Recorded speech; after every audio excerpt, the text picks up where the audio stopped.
a few people talking about real estate and other things and insurance, but it was for a bank. It was for the courthouse.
country. But the joke in Melbourne is that if you don't support Collingwood, you hate them. So there's a real love-hate thing. They're playing in the grand final this afternoon. One man who knows a bit about this is Craig Davis. He played more than 100 games with Collingwood, played a lot of finals with them. He actually played 4 grand finals and lost them all. But he's the dad of Nick Davis, because Craig came to Sydney, and then Nick Davis, his son, was raised in Sydney, played for the Sydney Swans and played a pivotal role in getting the Swans to the 2005 grand final and winning that grand final. Craig's also been involved with youth off the streets. He's working at the moment in sport at the University of New South Wales, but I think his heart is still tied in with Collingwood. Let's find out. He's on the line. Hello, Craig. Good old Collingwood. Oh, no, okay. Good morning, everybody. Don't do that. Now, look, this is the thing, because people in Sydney and Brisbane probably aren't aware of this thing in Melbourne. You're either a Collingwood person or you hate them. Is that right? Yes, come on. No doubt. It is. That's the way it is. It's tribal in Melbourne, and there's no more tribal team than Collingwood, and you love or hate him. I think it's a bit like Manly, I reckon. That's probably a very, very good analogy, although I think Collingwood's got a lot more supporters than Manly in this. Yeah, right across the city. I think they hit 85,000 members this year. 85,000 members. All right, so you played in 4 losing grand finals during those years when they were called the Collywobbles, when they get there and they couldn't quite get over the line. You had to carry that for a long time, and then you finally saw your son win a grand final for the Sydney Swans. Yeah, look, I lost a grand final in 73. Talked to you before about that. In 72, I was watching the grand finals as a 17-year-old, watching my cousin Brett Crossell play for Carlton win a premiership. Said to my dad, I think I'm good enough to do this. He said, you better go home and train, which I did. And 12 months later, as an 18-year-old, I ran out in front of 117,000 people playing full forward for Carlton. So that was my first lost grand final. At 18? At 18, yeah. I used to say there was more people in the Charlton change room in my hometown, because I came from a town of 100 people. So it was a big thrill for me. Childhood dream. All people dream of the sport they love, and either winning Olympic gold medals or playing in grand finals. It's funny though, because you think about all those finals, all those grand finals, more than 100 games with Collingwood. You then come to Sydney. You raised Nick, and I think we talked about this before, not long after the Swans won that grand final, you went to an event where you were described as Nick Davis's dad. Yeah. You went from being Craig Davis to Nick Davis's dad. Well, when I went to Carlton, I was Brent Croswell's cousin for a long time, so my dad, I was Bob Davis's son, Brent Croswell's cousin, Nick Davis's dad, so my identity crisis. But look, I lost the 79 grand final by 5 points, got belted in 80, lost the next one, we're up at 3/4 time in 81, so lost 3. Watched Nick lose the 2002 Premiership grand final with Collingwood, and then obviously 2005 was a dream come true for our family. And someone said, was I ever jealous of Nick winning the grand final? I said, look, if I'd won 4, I'd give all my grand finals away to my sons, then it'd be to have the thrill. I'm sure that's true. Can I ask you, because you've done some wonderful things, of course, since you moved north of the border, that work with youth off the streets and Father Chris Riley, that continues. The real shame of that work is the work just continues on, and it's never ending, isn't it? Yeah, look, it's a shame, but it's in a sense, why is a priest looking after kids on the street when it's just community and family that should be doing it? And when I was chairman, one of my goals, when they said, what would you want to do as chairman? I said, well, put him out of business. That would be the ultimate goal. But that's not the case, and we've grown from a $2 million turnover business to a $26 million turnover business, raising funds ourselves and working hard. And, there's no such as a bad child, just a bad environment. And Father creates, tough love and a great environment, and the kids, come out a lot better down the track. But yeah, look, it's growing all the convoy time. Of cars. It is a disturbing thing. I remember in the book they wrote about him, they asked me as chairman, they said, when we went insolvent there for a while, but they said, no, you can't have money in the bank with your charity, just keep spending it. We were going, a big thing. They said, look, what are you going to do? He says, Phone's broken down or something. I said, well, I've never seen God's name in the bottom of a check yet. I thought it was full forward for Geelong. Checking it out. Sunoco's right behind them. Gary, The coppers thought Melissa's giving it a I've only ticket. got a couple of minutes here. For those who don't follow AFL this afternoon. Why should they be cheering for the black and whites? Check it out. There he is, he's doing something. Oh, look, I think they're apparent 13. Could have had an arm cramp or something. David Buckley was under the pump as a coach. He reinvigorated himself, reinvigorated the team.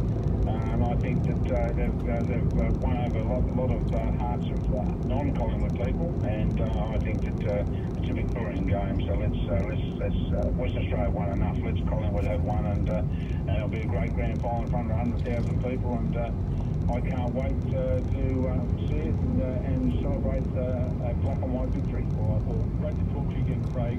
Good luck, and we'll keep in touch. Thank you. And thank you, John. Your support of Father Chris has been well documented, and we most appreciate your work. Thank you. Thanks, mate. Craig Davis, very, very good man. I thought we just did that very briefly. I know a lot of you don't like to listen to a lot of sport. I get correspondence about that, but there's going to be a lot happening this afternoon, so I thought you'd like a little insight into that, and particularly that work that he's done with Youth Off the Streets, which does continue, and as he said, it'd be great if you could put Father Chris Riley out of work, but that work just continues and keeps to pile up. 131873, Penelope says, on the question of the word narc, the definitions are to be a police informer and to be an annoying person. Word originally surfaced in the 19th century and meant nose. But look, I think you use it. Well, I'd ask Jim Haynes about this. The term narc, I think it's an Australian, it's an endearing Australian term, I would have thought. Also, Todd's listening to us. He's driving buses around the North Shore of Sydney and listening, and I hope he and his passengers are enjoying the show. We've got Jeff coming in very shortly. We're going to talk about tech. 29 and a half minutes past 11. Money news with Ross Greenwood. Superannuation trustees have got one obligation: to make certain that you are their first priority. In fact, you should be their only priority. Holding in and latest finance. People are sick of us as politicians, and we have to do better. Ross Greenwood. Is that what we expect of banks to try to improve their image? You are talking economy busting crap here. Money news. They're all just too plain chicken. Monday to Thursday nights from 6 on Brisbane's 4BC. I'm Vaughan Keenan, principal of Grace and Keenan Real Estate. We're a boutique business that specialises in marketing premium Brisbane properties to discerning buyers. At Grace and Keenan, we have some of the country's most skilled negotiators, marketers and sales agents who achieve unrivaled results for our clients. Our in-house marketing, strategy and communications teams constantly deliver campaigns that capture the essence and individuality of every property we promote. It's why Grace and Keenan is considered Brisbane's premier property marketing specialist. So if you're looking for premium results for your property, talk to us at Grace and Keenan or look at our website, graceandkeenan.com.au.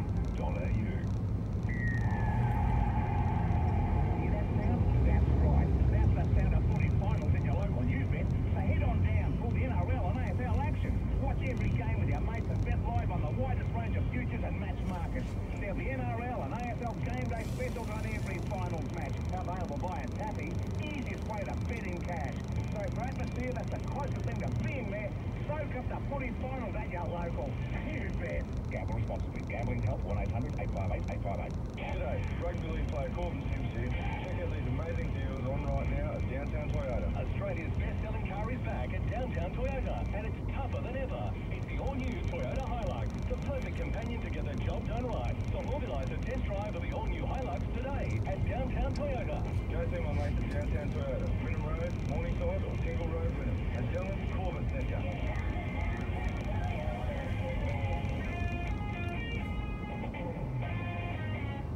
Are your gutters filled with leaves? Cleaning them can be a nightmare unless you've installed Leaf Stopper. Long-lasting Leaf Stopper stops leaves and pests. Unprotected gutters can be a bushfire hazard due to floating embers. Spend less time on the ladder and more time with your family. Go to leafstopper.com.au to find a store or an installer and protect your gutters. Leaf Stopper your home today. Leaf Stopper, gotta protect Leaf Stopper, your home today. At Nissan, get 0% finance over 36 months on Navara STX dual cab 4x4 for 80 and buyers, plus up to a 5-year warranty and 5 years premium roadside assistance. Nissan, innovation that excites. Please apply. Search Nissan office for T&Cs. And now, the latest traffic on Brisbane's News Talk 4BC. Good morning. crash on the Gateway Motorway northbound through Nudgee. Traffic's back to Southern Crossway and Airport Drive. Also, if you're headed up to the sunny coast, well, the Bruce Highway is very slow through Marumba Downs and for about 10 kilometres between Bald Hills and Olimba. Bet Easy has you covered for the 2018 NRL Grand Final. For great prices, products and promotions, download the Bet Easy app. 18 plus, gamble responsibly. Listening to John Stanley, filling in for George and Paul on Brisbane's News Talk 3183. Thank you for all your emails and calls that are coming in this morning. George and Paul, they're back next weekend, but I'm here until 1 o'clock today. 131873 is the number. Let's get into this right now. George and Paul's technology, thanks to the Abbey Bird Activity Monitor. Protect your loved ones. Visit abibird.com.au. Yes, here's the man with all the information we need on technology. Jeff Quattromani. Good morning, Jeff. Now, we've got some very interesting topics today, and you have got in front of you, and I'll give people the number 131873. I've got a technical question for Jeff, and it could be something that you're struggling with, something that's happening, a device that's not working, something to do with your computer, your modem, whatever it might be. You want some free advice, you're grappling with it, jump on the phone and Jeff can give you a simple answer or perhaps guide you to where you can go. So 131873 is the number. Got a couple of lines available, so get in the queue quickly and don't just ring right at the death. We might struggle to get you on. But Jeff is, of course, the lifestyle editor, EFTM. Cop car about Let's get to what you've got in front of you. There is a 5 cars and a truck. a huge collection I brought with me today. Yeah, so $6,000 worth of watches I brought in. Well, I've got a $100. It cost me, I think I got a discount. I think they retail about $150. It's a Garmin Vivo Fit. I've got the time on it. It does steps. I can use it as a timer as well, so I want to put a timer on there, but it's very basic and simple. It has a little battery, and so it lasts a year. I don't need to keep recharging it. So that does me. Yeah. And then that's a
badly from high blood pressure, and she also suffers from what's called white coat syndrome. If the doctor comes in with a blood pressure machine, it goes through the roof. Now, we've been trying to get something, and we bought a watch at Todo, T-O-D-O, just off eBay, and it alleges to take your blood pressure. But when we try it, certainly gives you a reading. It gives you a reading that's within normal ranges. But when we try to take that reading and then take it on a proper cuff blood pressure monitoring machine, there's a huge difference. Yeah. And before we try another one, I wanted to know if this is just a gimmick with the blood pressure, or is there a watch out there that will take it properly? Yeah, look, in terms of monitoring your blood pressure, there's not a lot of wrist-based products that will do a very good job of it. But there's one that I've tested, actually. It's from Nokia, the company which used to, make us all our great mobile phones. They disbanded into an area called Nokia Health, and they have smartwatches and things like that. But they also have a consumer-grade blood pressure monitor, which is Bluetooth enabled, and it actually, goes around your arm in the same way that you would have it at a GP. And it costs $180. So if you are looking at, keeping an eye on your blood pressure at home, this one that I tested from Nokia did a good job. But I think the only thing I'll caveat that with is that I didn't sit next to a real one in a doctor's surgery to compare my results. So I don't want to give medical advice, but if you are actually looking at doing something at home and keeping an eye on things, the one that I tested from Nokia was really good. I'm looking at the Toto one, and I do get concerned about tracking blood pressure through your wrist. I just don't think it's a really good spot to be getting that reading. Yes, so the Nokia one, they should have a look at that. Yeah, it's a fantastic little unit. All right, Rick, I hope that helps. Thank you. We've got a lot of calls here. We'll get through them if we can. Ray, hello. Hi. Hi, Ray. What's your question? You got a problem, have you? Yeah, I'll try to explain it. Okay. What's happening is on my iPad, I'm losing connections. So it says you are not connected to a server. You've lost connection. So if I go into my mobile data and hit on the mobile data option, I get the APN settings. Now, every time this happens, I check, and in the APN settings, it should have yes, internet, all in lowercase, one word, but that's not there. When this happens, that goes away, and it says connect me, and all in capital letters, Okay. I wonder why, so because when I get rid of that connect me and type in yes, internet in the APN settings, then I've got the service. Yeah, it comes back, doesn't it? So one of the things I've seen this happen before on my iPad, and that was with the Telstra network. So it happens regardless of whether you're Optus, Telstra, or somebody else. With Telstra. Okay, so one of the things I'll talk you through very quick is you go to settings on your iPad. You'll need to go into General, and then Reset Network Settings. There is a single button that you'll need to press. It will warn you and say, are you sure you want to do this? What it's going to do is wipe your APN settings, which is where your telco is giving you the data, and it will come back automatically. So what it will then do is the iPad then goes back to your network and says, I need new APN settings, and it brings it back in. And what it does really is just refresh your iPad onto the network that you're connected with, and it should, long term, it should keep your APN settings correct and your data flowing through. Right, okay. I hope that helps, Ray. Thank you. I've followed your instructions in the process now. Good on you, Ray. Well done. Thank you. 131873 is the number. Julie, hello. Oh, hello, gentlemen. Hi, Julie. Just a question about the internet. With the broadband coming in my area, I'm just curious because if someone lives alone, they're not needing the internet, generally speaking, when they're not at home. I'm just thinking about the benefits of maybe just having my mobile internet plan, and then using that for devices when I'm at home and wanting to use Netflix, use the phone as a hotspot. What disadvantages would there be to that? Okay, so a lot of people are doing that. Once the NBN comes into their home, they're actually just disconnecting and going with a mobile only because they just need to make calls. If you do need to use the internet, yes, you can get some really good little data bundles added onto your mobile plan. You will pay more for data on a mobile than you would through, say, an NBN standard home internet connection. However, if you only need it from time to time, it's a good idea to get it on prepaid for your mobile, but with a long expiry. And I've seen data packs that you can put on prepaid which last 12 months. So you might say, I'm going to sign up for 40 gigs of data with a 12-month expiry. And yes, if you need to watch Netflix or something like that, you can hotspot your phone, you can do your banking online and things like that from time to time, and if you run out, then you can go ahead and renew it, but you're not committing yourself to an NBN plan every month for, say, $60 a month, for example, so it's a good option. Yeah. How much Netflix do you watch, say, in a month, Julie? Probably, I might watch, say, 4 hours a week, so... You did have a mobile plan, 4 hours, wouldn't you? Yeah, I'd be cautious, and if you're looking at, say, 4 hours a week of consumption... That's 4 hours, 16 hours over the month. Yeah, you want to be careful, either committing to a larger mobile data plan, but also then weigh up the costs. If you're going to get a larger monthly mobile plan, think about whether you should actually just be getting a home internet connection, a solid connection, which will be more reliable and also give you more data for less money. So weigh them up, they'll both work, it just comes down to the dollar value for you. Thank you, Julie. Look, Julie, can I ask just, Julie, one other question, Julie? Yep. No, that's all. I've got a question. Julie, hang on, because I'm going to ask a question which I think Julie will want to hear the answer. How do you test? So, for instance, you say, okay, this is how much Netflix. How do you test how many gigs Netflix uses? So, how are you going to work that out? Yeah, look, it's always a challenging question with streaming. Is you're at least doing